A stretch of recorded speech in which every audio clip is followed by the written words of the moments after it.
Nakaka-high blood ang presyo ng karneng baboy na umaabot na sa 400 pesos kada kilo.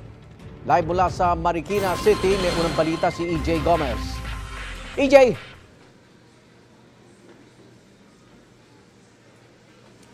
Igan, ako, tama ka dyan. Nakaka-high blood talaga ang presyuhan ngayon, no? Kaya naman sa mga kapuso nating mahilig sa baboy at yung tight ang budget, mukhang mapapaiwas po muna sa pagkain ng mga Pinoy favorites, gaya na lang ng adobong baboy, pork chop, o di kaya naman crispy pata. Kaya naman, or kasi naman, no, ang presyo ngayon ng kada kilo ng baboy, umabot na po sa 450 pesos. Dito sa Marikina Public Market, aabot sa hanggang 100 pesos ang itinaasa kada kilo ng baboy depende sa parte. Ang liempo halimbawa, 450 pesos ngayon, na dating 350 pesos ang kada kilo. Ang kasim, 380 pesos ang bentahan na nasa 280 pesos dati.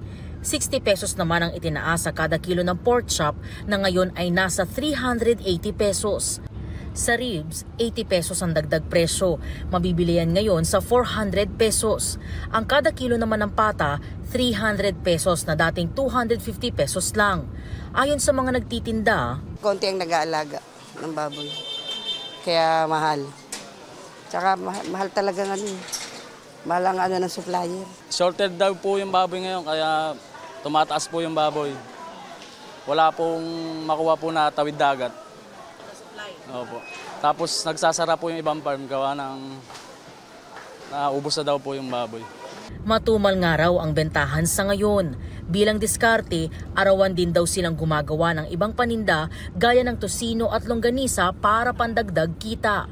Ang mamimiling si Nanay Mirna, gumagastos daw ng 1,500 pesos kada araw pambili ng mga paninda niyang barbecue.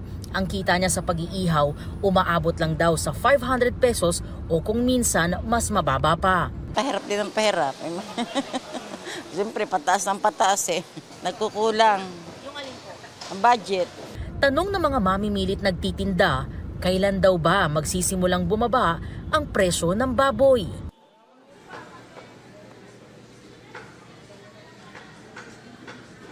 Igan, ayon doon sa mga nakausap nating vendor, tuwing weekend o kung may okasyon na lang daw sila, medyo nakakabawi sa kanilang kita dahil yun daw yung mga panahon na mas dumadami kahit papaano yung mga bumibili ng baboy sa kanila. Kwento naman ng mga nakausap nating mga mamimili, pag di talaga mapigilan yung kanilang craving sa pagkain o pagluluto ng mga putahing baboy, ay dumidiskarte sila. Babawasan na lang daw nila yung dami ng bibilhing baboy at dadagdagan ng ibang sangkap gaya na lang ng mga murang gulay.